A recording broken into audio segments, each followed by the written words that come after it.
Oregon. That was 8 years ago. We're going to talk to her family this morning.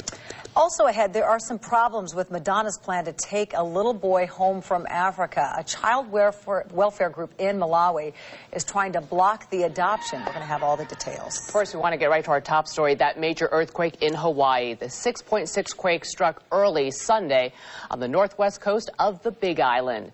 It knocked out power across the state. The governor has issued a disaster declaration. Sabrina Hall of our Honolulu station, KGMB, is live with more. Sabrina. Good morning. Aftershocks from that major earthquake continue to rock the region. And so far, there have been 40 of them. The quake, the strongest in nearly 20 years, shook Hawaii early Sunday morning, jolting residents and tourists from their beds.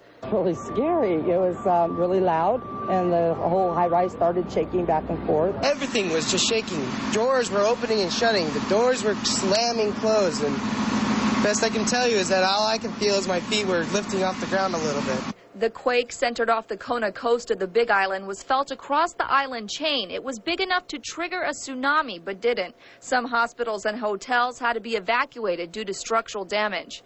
Very scary. The whole thing was rocking. The ironing board was swinging back and forth, and we're from Minnesota, so we had no idea what we should do.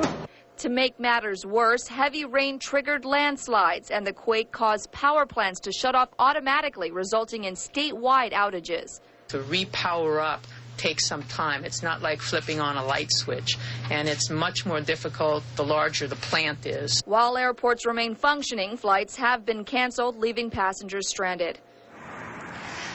Despite the damage, there have been no fatalities, only minor injuries. Back to you, Julie. KGMB, Sabrina Hall of Honolulu. Thank you.